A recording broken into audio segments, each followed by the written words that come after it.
parts of the body has different.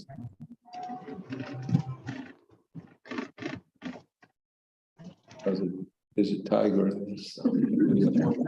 I'll eat my computer.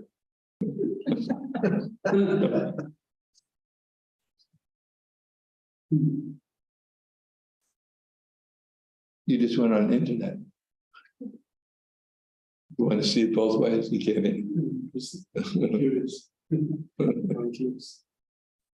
So in the human body, there's so many different parts of the body. Here is heart, stomach, lungs, etc.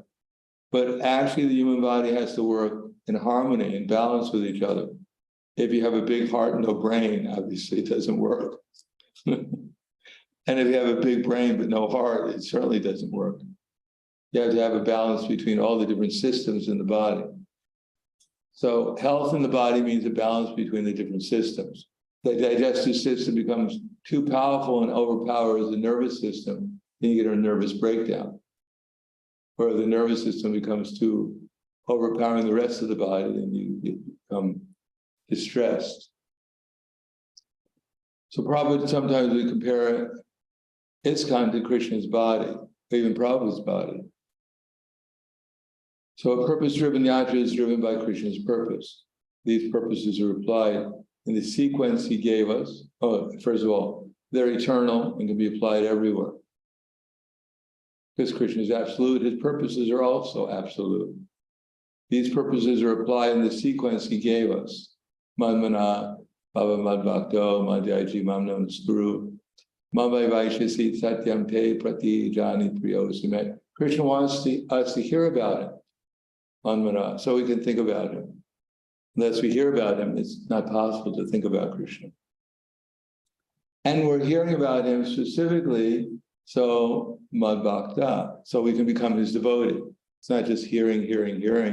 The idea is that we're hearing in such a way as we become attracted to Krishna. And if we become attracted to Krishna, then Madhyaji, then naturally we want to worship him. Because he's attractive, we want to chant his name, we want to worship his deity, we want to read his books with attention and appreciation.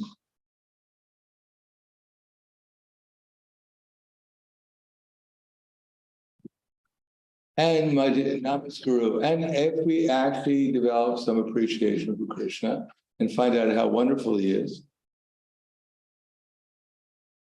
Namaskuru, then naturally we'll feel humble. We'll appreciate Krishna and want to surrender to him. And therefore Krishna says, Sarva Dharma Prachaja Mam Ekam Sharanam Vraja.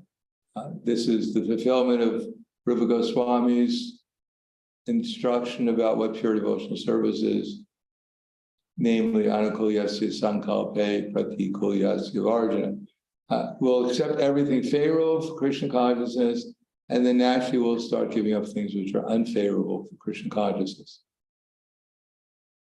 And then naturally our previous association with persons who aren't devotees, we won't be attracted to that association, even mentally.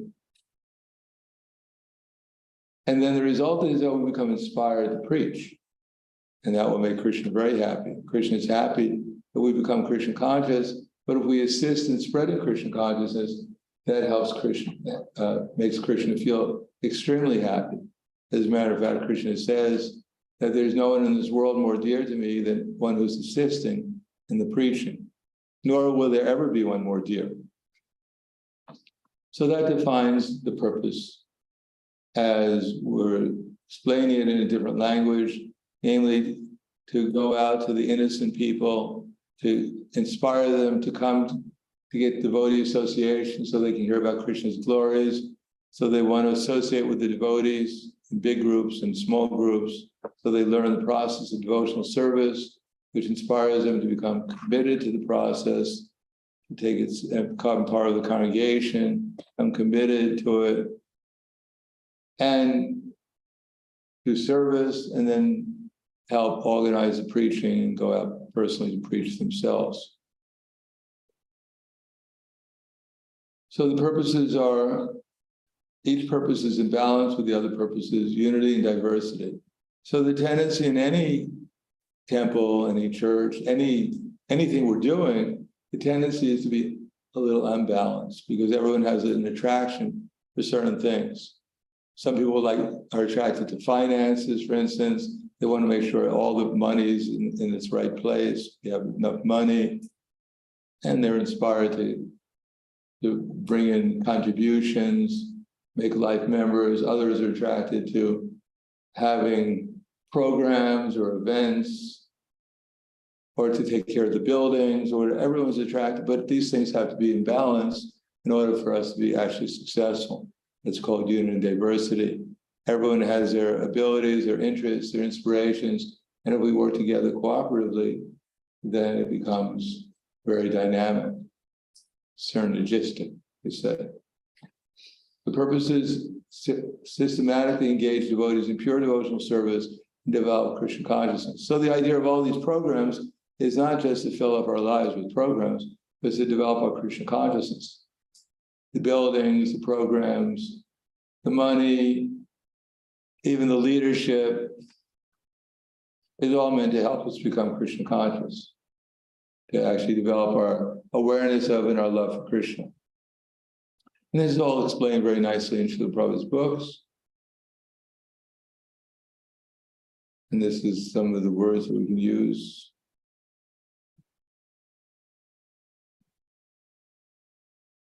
So we bring people from the outside to the core.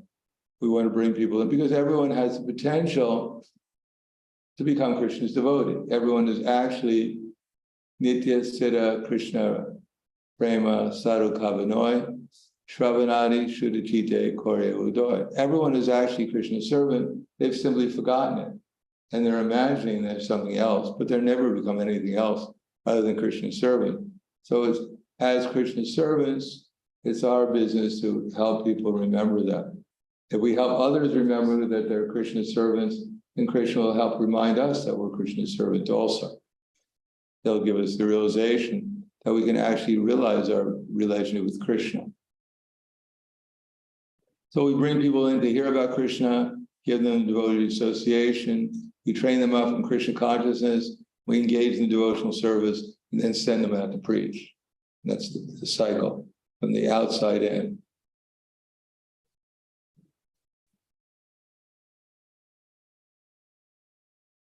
And these are some of the things.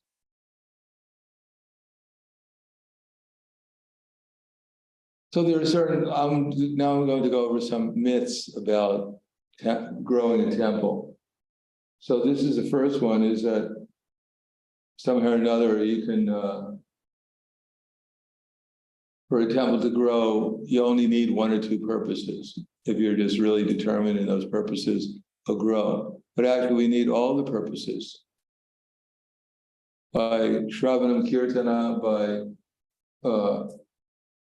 stronger through worship. So through worship, we grow stronger. Through sadhu sangha, we grow warmer. Our hearts grow warmer. Sadhu sangha would be congregation.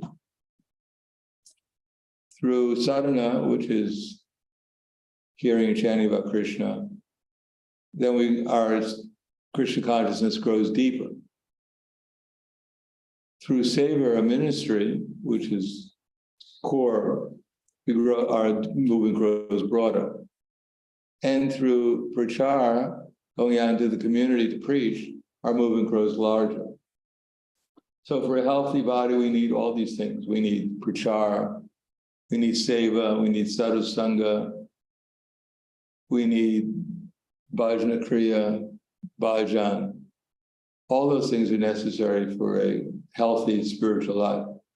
Chaitanya Mahaprabhu said that Madhyama Adhikari, which is our methodology for making spiritual advancement, we don't really make spiritual advancement if we remain on the Adhikari platform. We can get our needs fulfilled by Krishna's mercy. We can become free from distress. We can find comfort in the material world. We can actually learn how to get free from some of our miseries by a regulated life, by following brahminical behavior, And we can even become liberated from all our problems in the material world.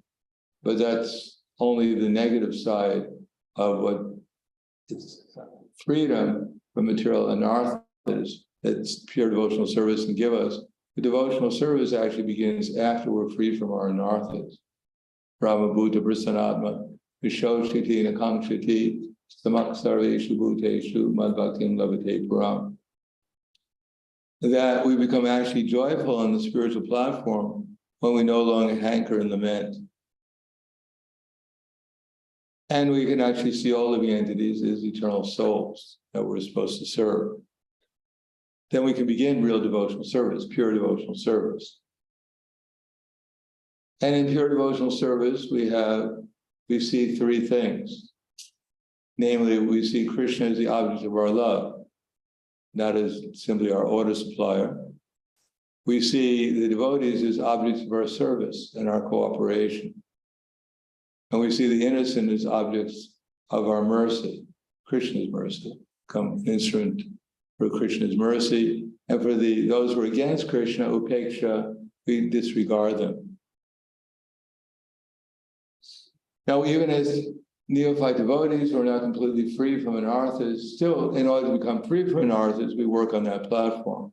We try to work on that platform. We try to fix our minds upon Krishna and try to give up our motivations other than simply to please Krishna. That's possible if we simply perform, for instance, when we're chanting Hare Krishna, simply chant and listen. Our motivations arise from our mental state. So we accept our minds, what they're telling us, that becomes our motivation. And if we simply disregard our minds and simply chant and listen, then the motivation is, at least on the neutral platform, we're no longer motivated by anything material, because we're following the instructions to pay attention to Krishna's name. So then we're liberated. And then if we chant with a little feeling, then we're in pure devotional service. So we can immediately, even from our conditioned state, arise to this platform of pure devotional service just by chanting with attention and trying to put a little feeling into it. Being a little happy that we're associating with Srimati Radharani and Krishna, and that we're actually calling to them just like a child is calling to his father. Please engage us in loving service. You give us the experience, because Srimati Radharani and Krishna, they're always engaged in loving service, along with all their associates. And if they reveal to us what they're doing, then we'll also be engaged in loving service. It's something that has to be bestowed upon us. They have to give us the intelligence and the realization of what it means. So if we ask for it, then they'll give it to us. And if we don't ask for it, they'll give us something else. Because we're always asking for something. Every living entity is always praying, asking for something. So we might as well ask for pure devotional service and see what that's like. And if you don't like it, we can always go back to Maya again. There's no problem.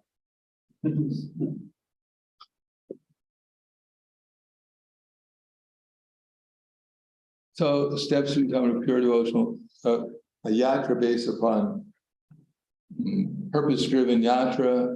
First, we have to define what it means to be a purpose-driven yatra. We have to have a clear mission. We have to have a clear purpose and clear vision. We have to define that all. We have to become convinced that this is what we're going to cooperate on the basis of. Then we can communicate it to others. Otherwise, if we don't have a clear purpose, clear mission, clear vision of what we're trying to accomplish, we're communicating with so many living entities, so many people even, about what Krishna consciousness is, and we're communicating sometimes very different things.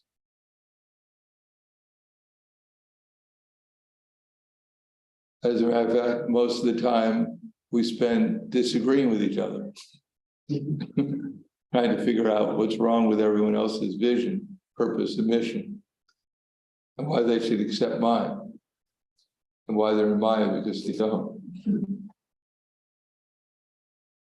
But if we can, something I know from experience, for instance, if we have a committee, and even two people on the committee agree with each other, it becomes very powerful. Everyone else has to fall in line because everyone else is in disagreement. So if even a few devotees agree on some issue, then it becomes very powerful.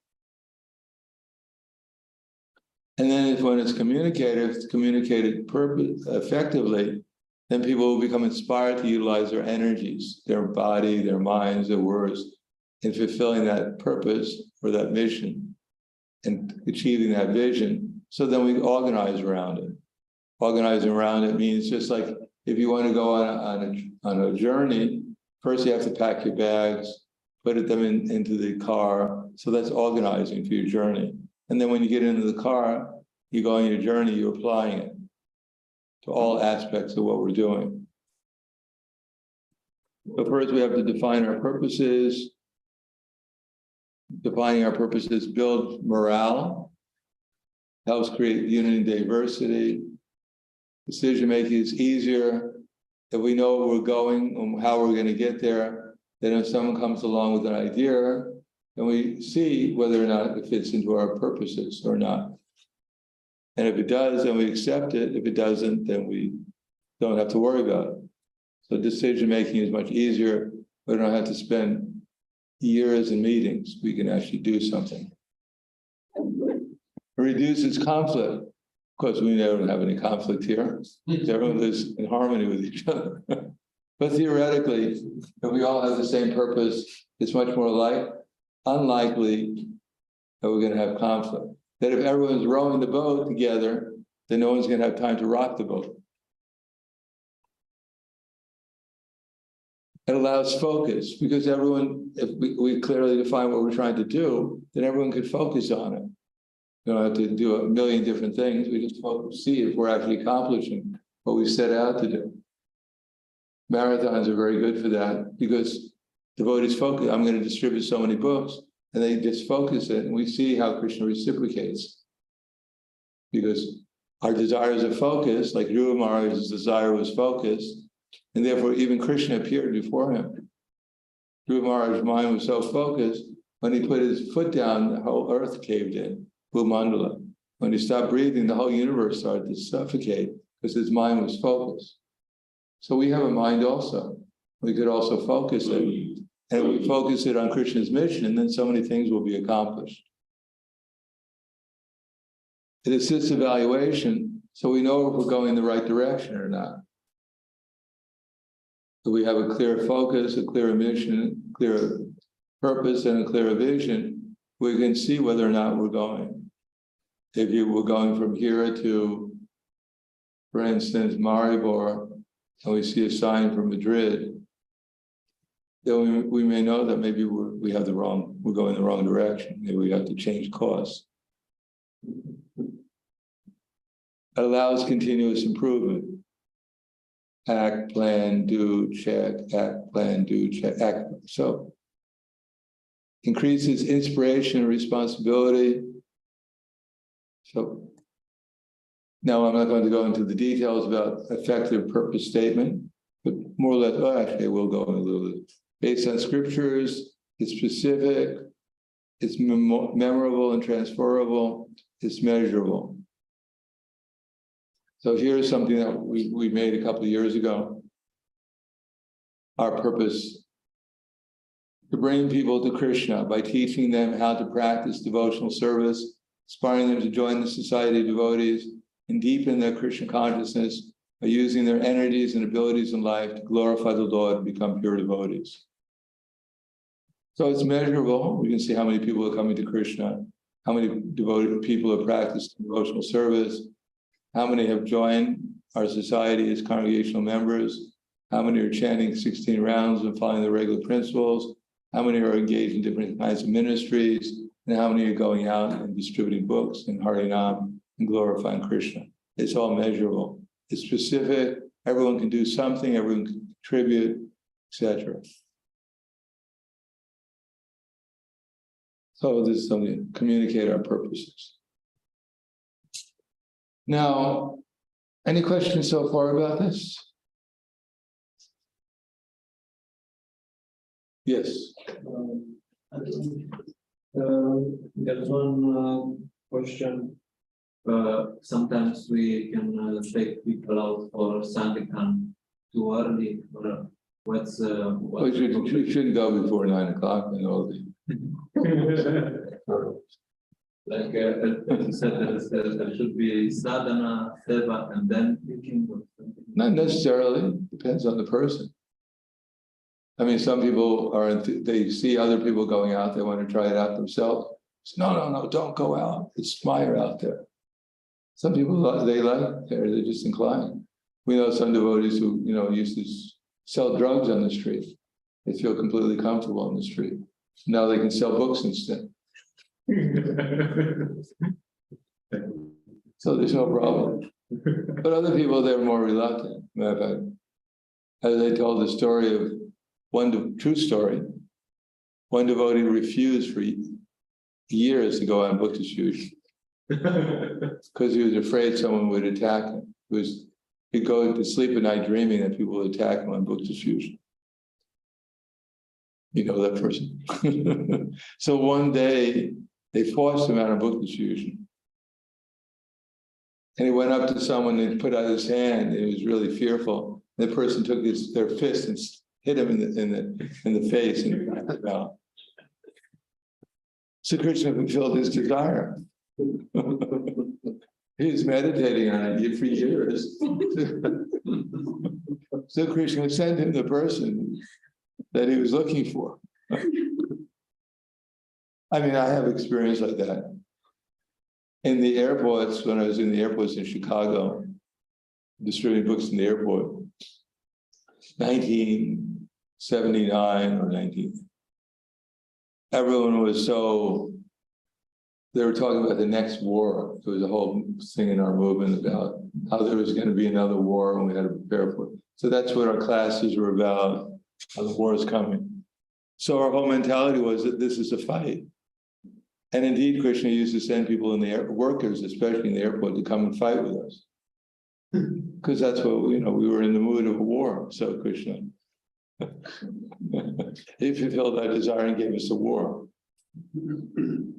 Now, if we want to distribute books, Krishna also will help us distribute books or spread Krishna consciousness, if that's our desire. And in different ways, different people have different propensities. And therefore, we have to judge individually who's ready to do what and when. But generally, it's a good idea that people have some background what we're doing. So if they do go out and distribute a book and someone asks them, what's the book about? They say, I don't know. They never asked me to read the book. I didn't have time. They just asked me to come out and sell it. So it's a little helpful to know something was in the book also. But it's individual case. Someone was telling the other day about, I think it was here, I think it was maybe it was somewhere, that when they came to the movement, they couldn't do anything or something, they were really spaced out. And someone gave them some books, and they went with the books, so they would just go out and sell them. And they come back and give them money and go out. So they had no idea what they were doing. But somehow or another, they'd sell the book. Just by the enthusiastic, they told me to come out and sell them. That was his line. They told me to come out and sell these books. He's really enthusiastic about it. And people would buy the book and give him a donation for it. Communicate our purposes, organize around our purposes, etc., etc. So, any other questions? Yes. Maharaj, you started explaining about the myths. What? The myths about growing. Yeah, the myths, that's what I'm going to do now. So the only thing large temples care about is attendance. Sometimes we measure everything by attendance, how many people come to our programs. That's something, we want people to come to our programs, but that's not the only way of judging how well we're doing. That's like if you have an army, you can't judge the army by how many people come and eat. And it's time for, in the army, they call it the mess. I don't know what to call it here. where the soldiers get together and they eat. So you can't judge the power of the army by how many people come to the mess hall and eat. You have to judge it by how many people actually go out and fight. So certainly just having people attend our programs is good, but there has to be a purpose behind it. Namely, we want people to come so that we can inspire them to take up the process of devotional service in the association of devotees. Make their families devotees if possible. Become committed to the process. Be part of the congregation, become committed, and eventually take responsibility and go out and help others. So that has to be the 5 purposes, and they should be balanced with each other. That's what helps a movement grow, especially when the movement is, people feel stronger, warmer, broader, larger, etc. They become warmer through fellowship, deeper through discipleship, stronger through worship, broader through ministry, and larger through preaching. Especially communities become enlivened when they see new people coming and they see that the process is effective, that our preaching is effective. People are actually talk about how their lives have been changed, how their marriages have been saved, how they've gotten purpose of life. That inspires us that actually the process is working. And when we see that devotees, people are actually taking the process seriously, giving up their bad habits, following becoming seriously engaged in devotional service, sincerely following the authorities, for instance, then we think, well, maybe I should try that too. They seem pretty happy about doing it. I was always afraid of following the authorities. Something bad would happen to me. I'd surrender or something. So maybe I should try it out too. They seem to be positively, they seem to be more enlivened, more inspired by following the authorities. I think I'll try it for a day or two and see what happens to me. Maybe something good will happen. And of course, when people engage their energies, our society becomes more broader. If they're properly utilized, then our movement expands, and we can actually see that as when Prabhupada was here, and even after Prabhupada was physically present, there was this mood that we're going to save the world. Now we're just helping to save ourselves.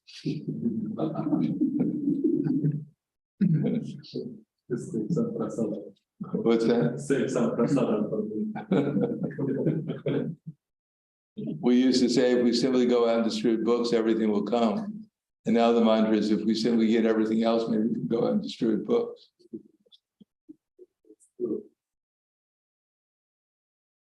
Anyhow, these are very broad topics. So good health, temple health can only occur when the message is scriptural and the mission is balanced across the 5 purposes. Intelligently setting up a strategy and structure to force ourselves to give equal attention to each purpose is what's being a purpose-driven church temple is all about. In other words, the natural tendency is to what we tend to gravitate to.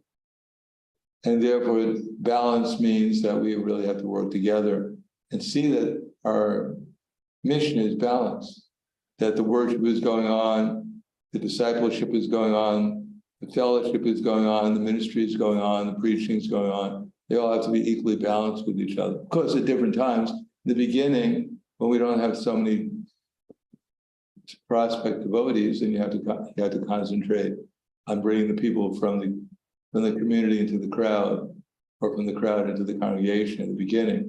But as the movement grows, as you fill up the different positions, the different levels, then it has to see that all the levels are balanced. That people are coming up through the community to the crowd, to the congregation, to the committed, to the core, and then go back down again to help bring up people, to elevate them from one level of consciousness to the next. Because we're a conscious building society. We utilize whatever opportunities Krishna gives us in terms of buildings, or programs, or money, finances, association, in order to build our consciousness and build other people's consciousness too. That's what we'll call the Krishna consciousness movement. So myth number 2, all large temples grow at the expense of small temples. That actually we have to make homegrown devotees here in Slovenia too. I mean, devotees are welcome from anywhere, but it's good if they come from here too. You must choose between quality and quantity in your temple. Of course, we want both of them. We want quantity, just like families, they usually want more than one child. They don't use, many times they don't have one child, and so that's enough. Or the quality, they don't think I have one child and I'm simply going to make him the best quality. No, they may have more than one child. Or if a child gets lost, your children get lost in the forest, and you find one of them, usually the parents don't say, well, we got the quality child. We don't have to worry about the rest of them. We got the one that's important. So similarly, everyone is Krishna's eternal servant, and we want to give everyone an opportunity to, according to their intelligence and according to their inspiration, according to their ability to engage in Krishna service. So we want quantity. Not everyone has to engage on the same level of devotional service, but we want to give everyone at least the opportunity. And of course, those who are engaged in devotional service, we don't want to be satisfied simply that they're coming to our programs once in a while, and we count how many people have attended our program, put it on Facebook, and then think we were successful. We also want to build their consciousness so they become pure devotees, and we will become pure devotees too. Myth number 4 is you must compromise the message and the mission of the temple in order to grow. Well, Srila Prabhupada didn't compromise the method. He didn't compromise the mission, although he understood that there were different people, and therefore he treated them accordingly. At the beginning, Prabhupada didn't force everyone to follow the regular principles. For instance, as a matter of fact, it wasn't until after the first initiation that Prabhupada explained what the 4 regular principles were. Posted on the board the next day. And some of the principles Prabhupada posted on the board, people still don't take seriously. Like I think we have that in our temple. No one reads it.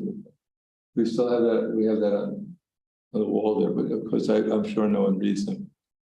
No frivolous sports, for instance. Ooh, my God.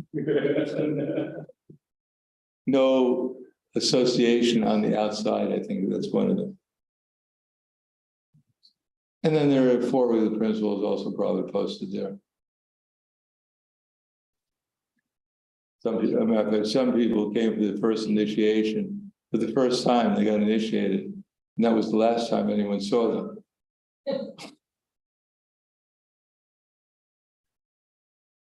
Probably was quite liberal at the beginning. But then he started to apply the principles, gradually stricter and stricter.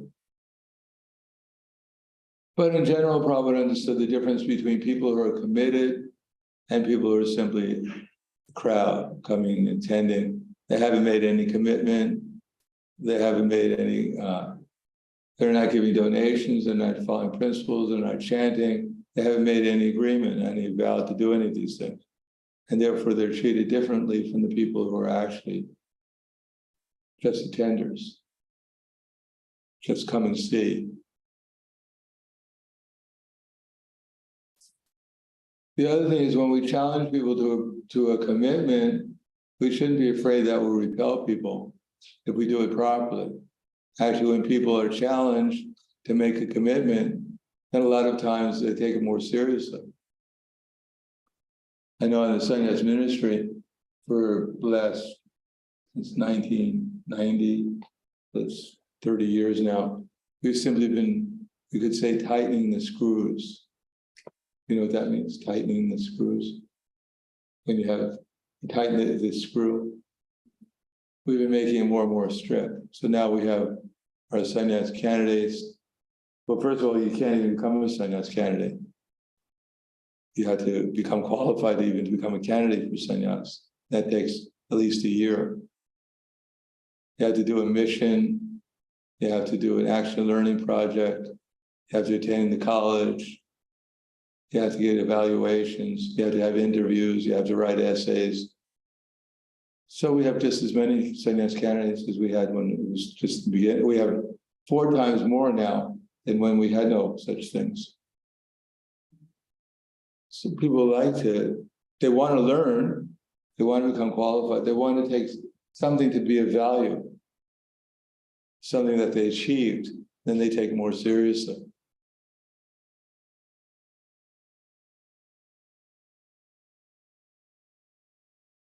But we have to start where people are at. We can't apply standards so high that people can't follow them. Therefore, we have to accept people where they are and then train them accordingly, inspire them accordingly. Myth number 5 is that if you're dedicated enough, your temple will grow. But actually, it takes not just dedication, it also takes skill. That there are many dedicated people who are not. Many temples where devotees are dedicated, but because they're not skillful in how they utilize their energies, the temple doesn't grow, and devotees don't stay in the temple. So we have to learn skills to actually properly have ministries in the temple, ministries so that we're organized. As the old saying goes in our movement, I joined the Hare Krishna movement because I didn't want to join an organized religion.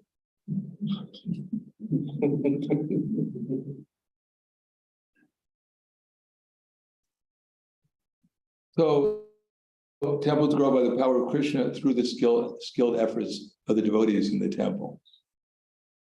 So temple growth is a partnership between Krishna and the devotees. We cannot do it without Krishna, but he's decided not to do it without us. While we wait for Krishna to work for us, Lord Krishna is waiting for us to work. Krishna is waiting to work through us. And while we wait for Krishna to work for us, Lord Krishna is waiting to work through us.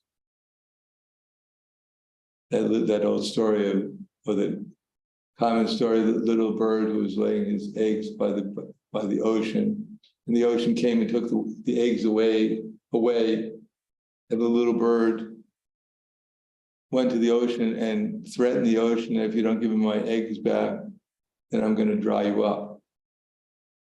And indeed, the ocean just laughed. The little bird started to take in its beak little drops of ocean to dry the whole ocean up. And everyone laughed at the little bird for its impossible determination. But when Garuda, the feathered carrier of Lord Vishnu, heard about the little bird's determination, it became compassionate to its sister bird and went to the ocean and threatened to dry the ocean up. And the ocean became frightened at the threat of Garuda and gave the little bird back its eggs. So the moral of the story is that God helps those who help themselves. Myth number 6, that there's one secret key to growing a temple. No, there's many, many different ways of growing a temple. There may be different programs, different types of music. Krishna loves diversity. As we can see here, everyone is completely different from each other, yet there's some unity. So utilize the different elements, going to time, place, and audience, and apply them in Krishna service, and we can see if it's successful or not. Myth number 7 is that all Lord Krishna expects for us is faithfulness.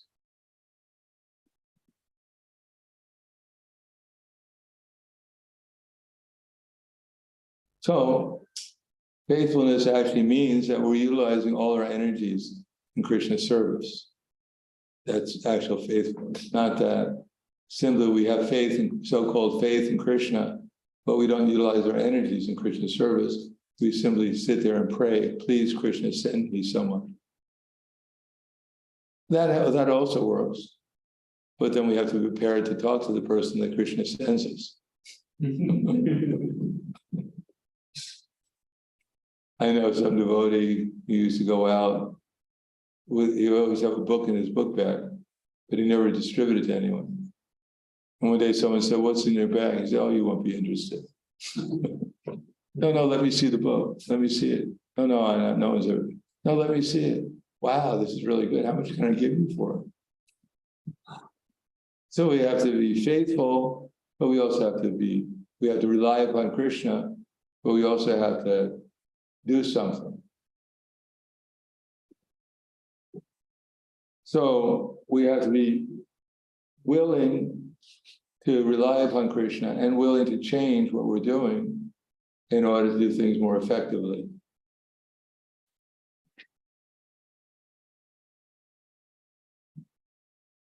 So myth number 8, you can't learn from large temples. The temples can extract lessons and principles, methods and processes that are transferable. So no method works everywhere, forever, all the time. We have to be able to judge and see what's applicable according to our time, place, and audience. So we should never be enamored with our methods so that we lose sight of what our goals are or what our mission is and forget our message.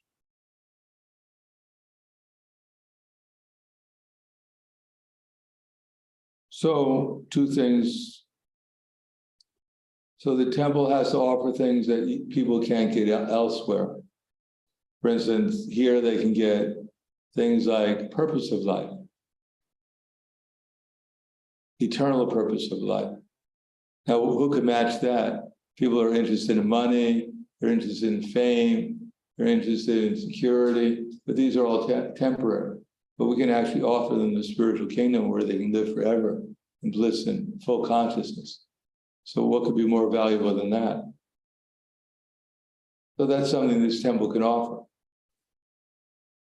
We can offer association with persons who have a saintly goal in life, saintly activities.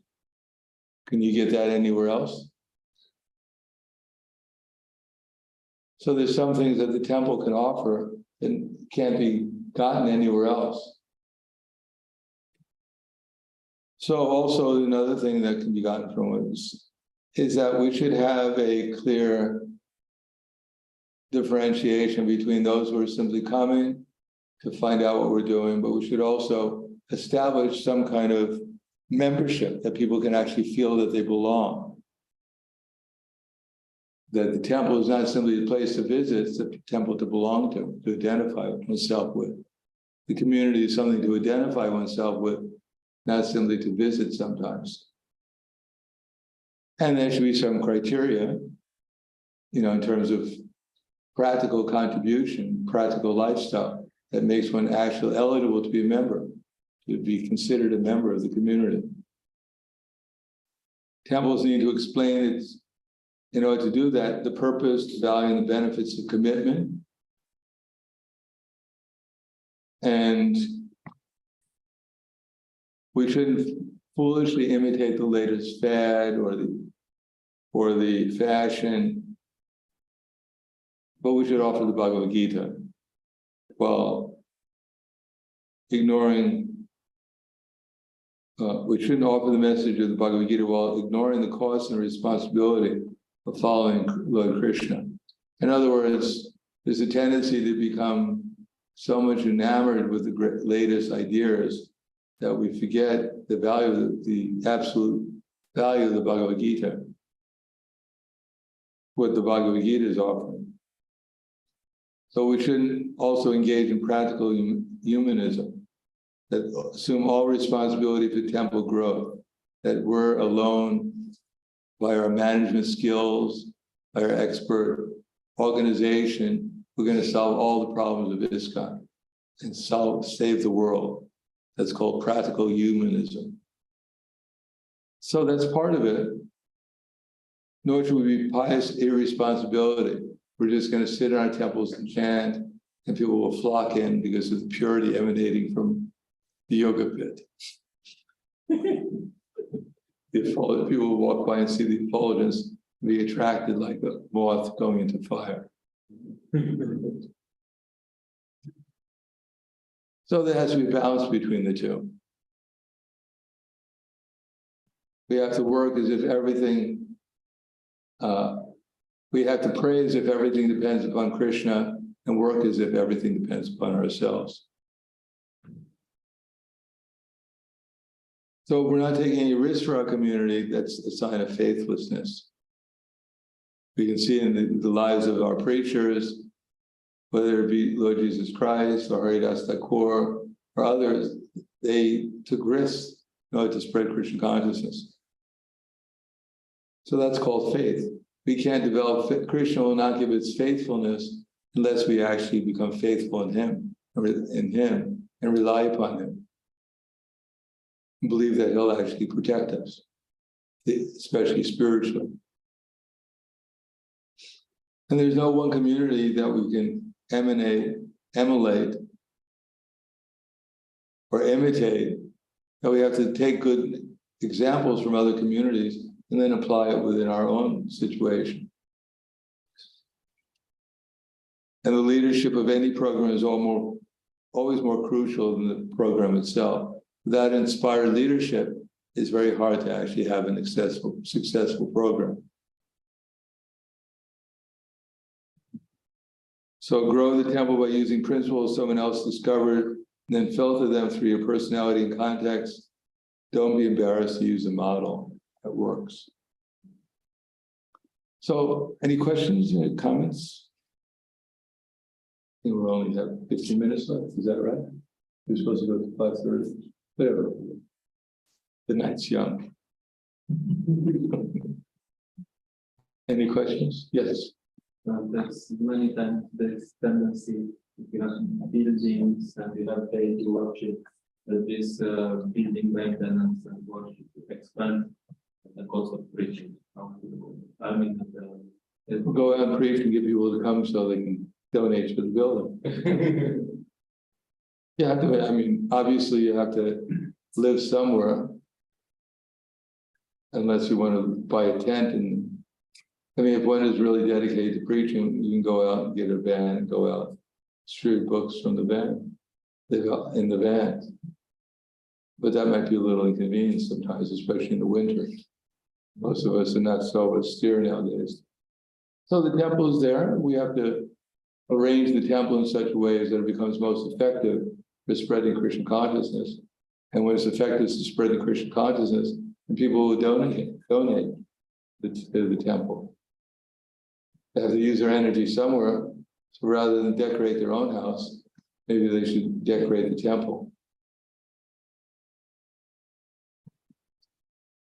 Saddleback didn't, the church for which the book Purpose Driven Church came from, for 11 years or so, they didn't expand their temple. But at the appropriate time, then they spent a lot of energy on their buildings because they got lots of people they had to accommodate them. They were renting for 10 years. Yes, or having the programs in tents in the middle of the winter, because California winter is not Slovenian winter either. But it gets cold and windy there too. Yes. I have one question. Can you tell us, in your opinion, which methods or by tradition we do in our society here in Slovenia, and but you think that we should change? Well, we should always change according to time, place, and circumstance. But I think the most important principle is balance. We have all the elements, but we don't have the balance.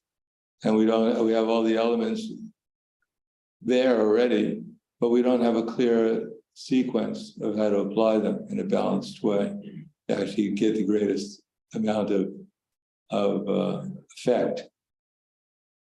In other words, we can use a lot more organization to engage a lot more people in a lot more activities systematically to spread Krishna consciousness. Our society has become a little bit apathetic.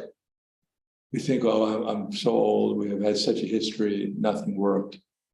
We tried so many things and good old days are gone. Chaitanya Mahaprabhu was supposed to have the golden age for 10,000 years, but it only lasted 10 years. There was a glitch in this Kali Yuga. No, we have to, as it says, as Krishna has, as we said, as I said, Krishna has he's a purpose-driven personality. He has a purpose. He came as Lord Chaitanya Mahaprabhu for a purpose. He organized the Sankirtan movement with a purpose, and we have to rediscover our purposes and apply them in a systematic way. And then we'll be successful. Then we'll actually believe that we're spiritual souls. Then we're going to go back to the spiritual world. Well, actually, Krishna will give us realizations, he'll empower us to become Krishna conscious and give it to others if we work purposefully, systematically, harmoniously. So if we don't do that, then we'll find plenty of time to fight with each other because it's more exciting to fight with each other than sit in the corner and do nothing. So do you think that maybe we can just add some things and that we don't have to change some things? Well, I think changing change, the soul doesn't change. So we have to engage all these souls in utilizing their energies in Krishna's service.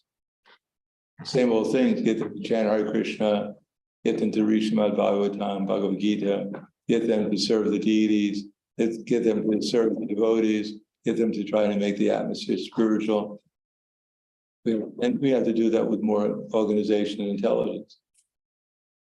For example, for new people, or we should add many things. Well, we have to. Add the new people. Well, and change the methods we use. Not necessarily. Book distribution is there. No, it's a question of changing our consciousness and our organization.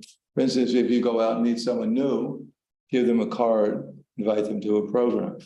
And in the program, have the nice, appropriate for that audience, have the appropriate music, appropriate prasadam, appropriate greeting them with a happy face. Thank you for coming.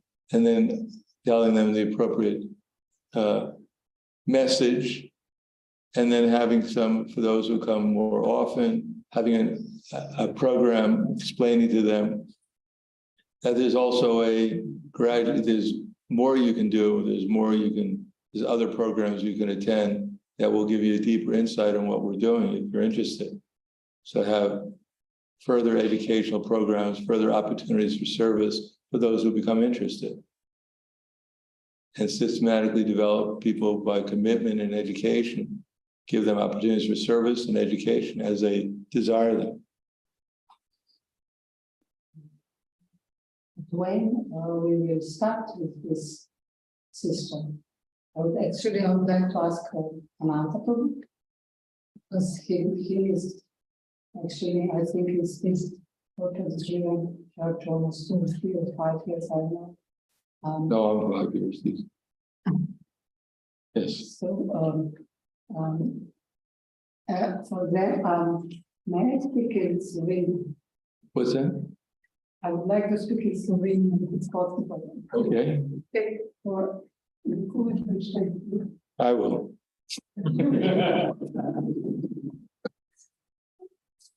I'll try. I'm going to say a few words. I just like to in these 2 years, did temple make some changes according to purpose-driven church, in which changes you made, and in do temple have some plan for future, and what is this plan? If you can a little bit tell us about this. You're just waiting for Mahar's flag to start. Also, you didn't start, we didn't start I yet. think you can tell what, yeah, it's- I mean, we don't, we are still waiting for how things will develop, right? With who will take charge, who will, because it's not only temple thing, it's the whole community. Because temple is not its own entity, right? Temple is Muslim. Didn't you have some kind of programs for like Yoga Plus? Yeah, we have all the elements as mentioned, right? We have all the elements of purpose driven is not a problem, but how to systematically and focusly proceed, that is balancing way to go. That's So, it's a common effort and common focus. Danke schön. A question, Maharaj, what do you think is for our situation, best strategy to go?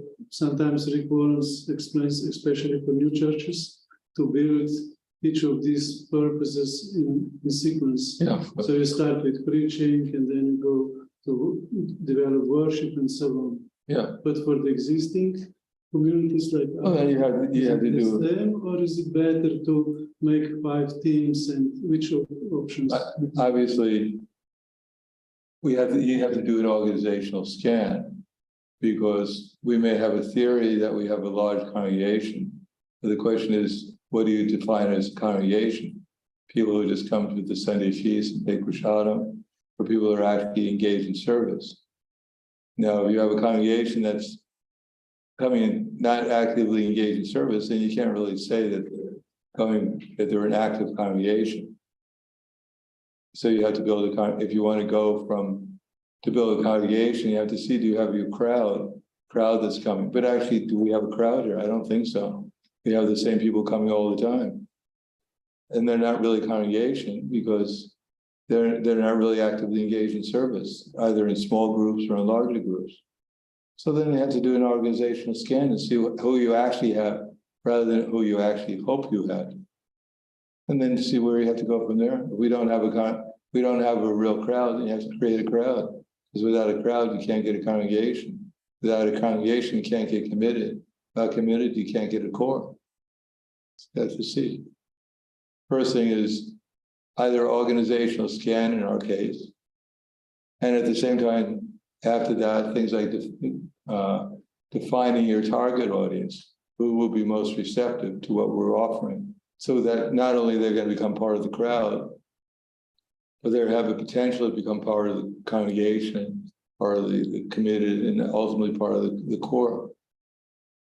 So that we have to do. I know when I went to the University of Buffalo, and there many devotees joined, but not just devotees, they became leaders in our society. 4 or 5 of them became GBCs, 4 or 5 of them became sannyasis.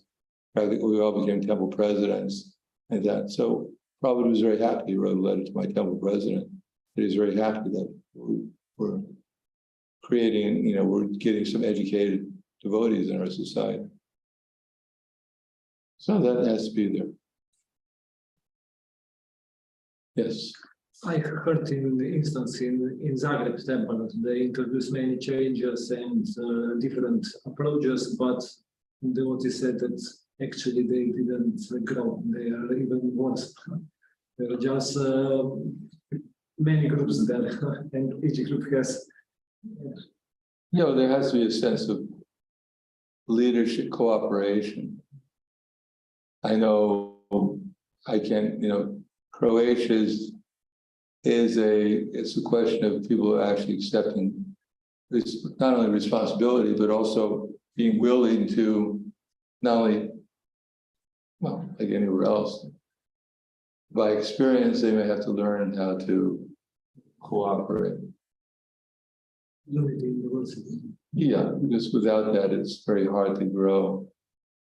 Because as our movement doesn't grow so much just by great organization, which we're not so great at anyhow, but by the feeling, the love that the devotees have to each other.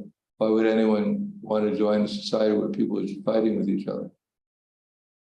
So we really want to be successful. It's not, organization has to be there, but above that, the proper consciousness has to be there. If we can't appreciate each other, then how are we going to appreciate people who are not even practicing devotional service?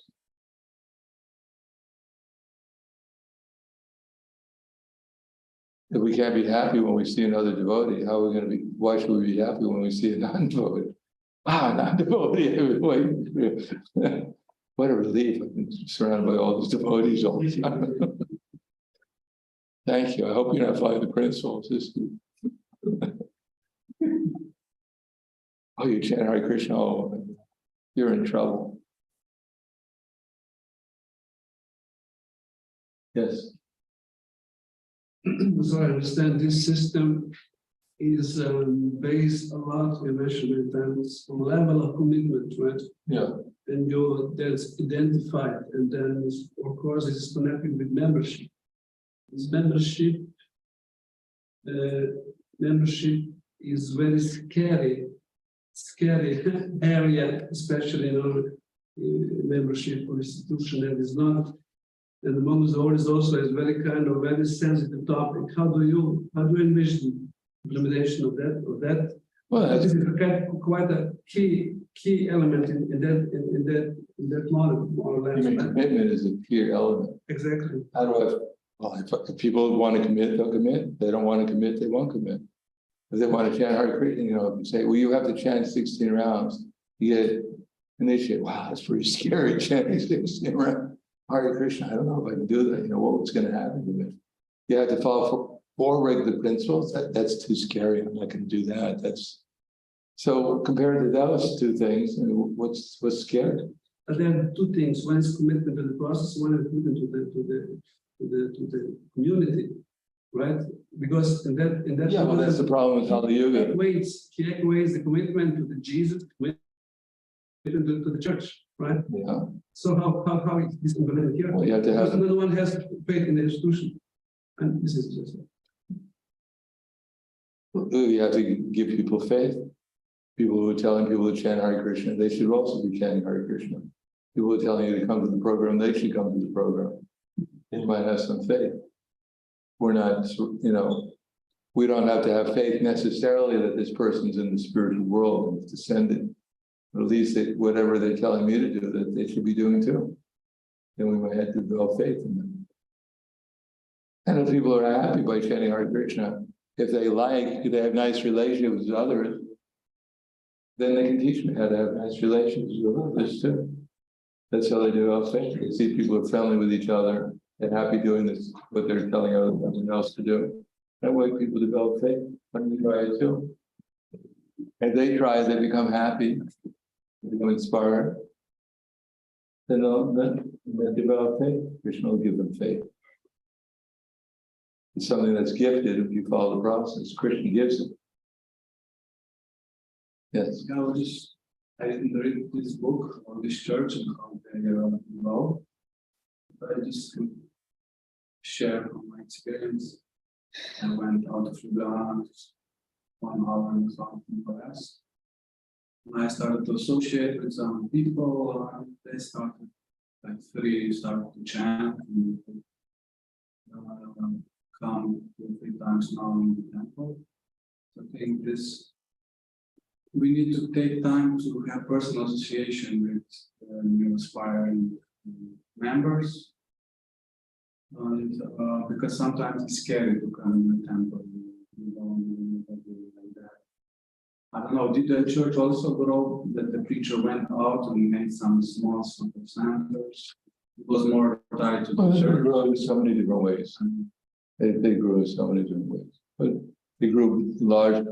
But the basic principle of growth is individual personal relationships that form into small groups, congregational groups, where they meet once a week or have personal association because they need personal guidance. But when they have small groups and they come together for inspiration, because it's much more inspiring to chant with 1,000 people than it is to chant with 5 people. So big groups are inspirational and small groups for guidance. You know, it's also an issue with here is also the issue that it's sometimes too far that they come to the temple. I know, you use a chant at home. Actually, everyone, there's no problem. It's not that Krishna is only in the temple. They can have a little altar and they can chant at home. Krishna is equally there. They want him to be there. I'm just showing this importance of the personal association. Yeah. We need a lot of personal association, and that's important somehow to give association for also to get. Give them association, but it also inspire them to take association with Prabhupada's books, take association with the deities, come to the temple also. You know, our personal association is important, but it's not the be all and end all, because people can associate, they develop faith in Prabhupada's books, and the chanting of the holy name. They'll also get a divine association that way. So serving the devotees is only one factor. Living in a holy place, chanting the holy name, hearing Srimad Bhagavatam, Bhagavad Gita, worshiping the deities. These are also association, divine association. Yes. I see myself this situation really like an opportunity to build everything from the scratch. On the other side, when I'm attending with different groups of devotees, I notice this sort of history footprint, you know, that's concerned on some other person, on personal level or on group level. And I'm thinking how to overcome, how Yatra could overcome this situation with the history that is here, and people don't realize that they will have to leave it behind and start from the scratch again with the same people that exist now in this room or whatever our Yatra is, and with the Well, some people will be willing to take up the process and go forward. And some people, they made it a vow to stay in the past, because they don't really, you know, they've taken up to the past to the degree that they wanted to, and they're not really willing at this particular point to change. So you have to identify, just like if a boat is going to pull out from the shore, you can't wait till everyone gets on board. You have to go with the people who are willing to get on board first and push the boat out. And then some people may realize that actually they should have gotten on board. Maybe they'll be willing to get on board. Just like that movie Tukaram. You saw that movie Tukaram? Tukaram was a very famous bhajaner, I guess you could say. He spread the Hare Krishna movement, the congregational chanting in South India. Said he was even had association with Lord Chaitanya. So in the movie called Tukaram, Tukaram's wife wasn't so devotional. She was a devotee, you know, pious lady, but she wasn't so devotional. But Tukaram was completely devoted. He didn't really matter what happened. He was always relying upon Krishna. But he became so devotionally advanced that one day a Vaikuntha airplane came to take him back to the spiritual world. And all the townspeople saw it. So he ran into his house and told his wife that the Vaikuntha airplane is here to take us back to the spiritual world. So she said, well, I have a lot of household duties to do. You go. So he got on the plane, went back to the spiritual world, and his wife said, wait a second, I think I made a mistake. And then she ran to get on the airplane and he waved goodbye. So not everyone's going to get on board immediately, but after a while, if things go positively, they realize that maybe I should get on board at this stage. So all those ideas that are in our heads, should we put them all together and then we will get this big map of everything, and then we will just make strategy? Not necessarily. And Many of the ideas that we have, important ideas, should be there, things that are in agreement with Krishna. I think that as far as trying to figure out what we're supposed to do, we already know what we're supposed to do. The question is how we're going to do it. And if people have ideas, that's good. If they're willing to do something to implement those ideas, that's even better. Otherwise, we can toss around ideas day and night, but actually who's willing to do something practical, that's more important. How to avoid this? This is my idea, that's yours, that theirs, that's his, and then you just don't. We have Krishna's ideas, and we have leadership, we have authority. Someone has to decide which ideas we're going to apply. Not a free-for-all. So we will have to share those ideas, I guess. Yeah, if they're valid, someone has to judge whether they fit in. Just like I said, we have a purpose, we have a mission, we have a vision, and if things fit into that purpose, vision, and mission, then they're accepted. Therefore, decision making becomes easier. And if they don't, then they're not. Will we also present and listen to those ideas? Because at the moment, some groups, they have their own ideas and they like hide them like secrets or something. Oh, I know, that certainly has to be discussed, sure. Like they will gain something. I don't know, to me it's silly, you know, I would share everything. If it's good, okay, take it. Sure. If I'm not Well, if people secret, maybe that they may not share it, it's a secret.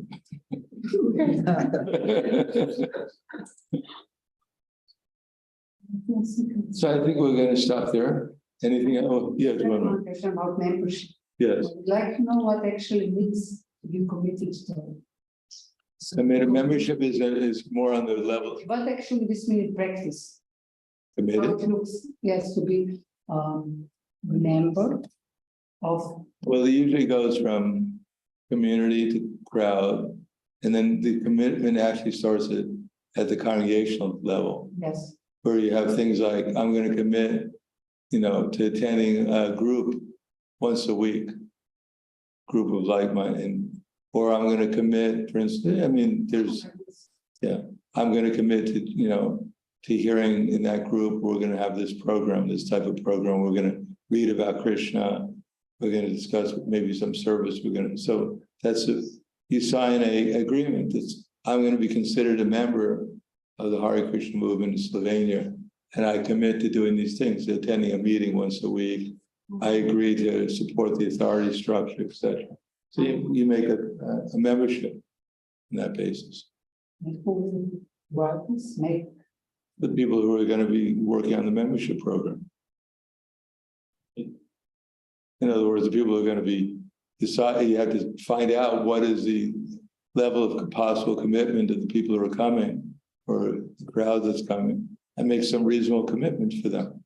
Not that the first commitment is they're going to offer 90% of their money as a donation every month, and they're going to chant 64 rounds. You have to make it reasonable according to the people that you're dealing with, what level they're willing to commit at, what's reasonable for them. And at the same time, inspiring and gives them some impetus to do a little surrendering for them. So it can't be too stringent, it can't be too lax either. It has to be appropriate for the audience that we have. And it can be adjusted. Like in our sannyas ministry, we gave an action learning project. And our devotees who were taking part of it had glorious ideas what they were going to do in their action learning project. They're going to convert everyone they're going to make so many committed and core members, but that was impractical. So now we're down to bringing people from the community to the crowd, or the crowd to the congregation, because it's something which is doable according to the circumstances they're under, rather than just some glorious idea. I wonder, should this movement be based according to priorities we choose, and then make some reasonable follow-up program, this commitment that due which we could apply this growth community different levels. Well, I think in the beginning we have to do what's called an organizational scan to find out what is the materials we actually have to work with. If you're going to build a building, you have to find out what the tools you have, what the building material are that you have, what it's going to cost. There's so many different project managers. We have to do that. We have to do a scan. And then according to that, then you can see who's our potential audience, who's our audience now, and how to utilize what we have now in order to reach out to our audiences, potential audiences.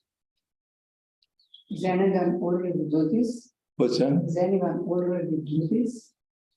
Scan. Complete organization? No.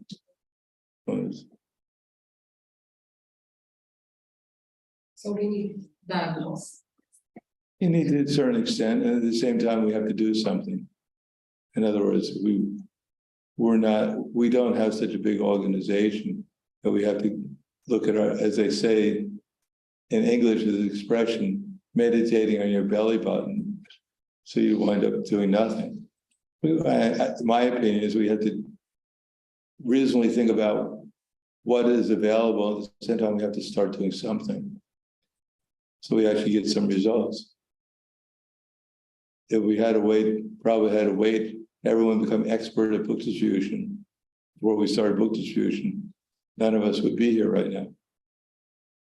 So even at the beginning, we didn't know what we were doing, but we went out and we learned by experience. But then again, as things progressed, and the organization also progressed so that the book publications became more efficient, the translations became more efficient, our techniques of distributing books became more efficient, everything became more efficient. But we started out with not so much skill or organization, but it progressed as we tried. And got inspired, got the happy results of distributing books. People, they found out Krishna actually is very pleased by it. It's his mercy, and therefore people getting inspired to do it more. Yes. And where we will start is here in New, in Yoga Pit? Or That's where or Slovenia? Or no, just New Yoga Pit, that's all. Yoga Pit? And what about Swiss? So it's also as much as it. But And what is the relation between Swiss and New Yoga Pit? Yatra, New Yoga Pit's part of Swiss. part of Swiss. Yeah. One temple. So it means that we already do plans for like purpose driven. And And you're yes. just part of this piece or how it looks Purpose like? driven, I don't think that's, I think we're concentrating more on Ljubljana. Because I'm available if anyone wants to discuss these things. But we're concentrating more on doing something in Ljubljana as an example of the other temples. Anything else? Paula, Grandra, Srila Prabhupada ki jai, Pravinyantra ki jai.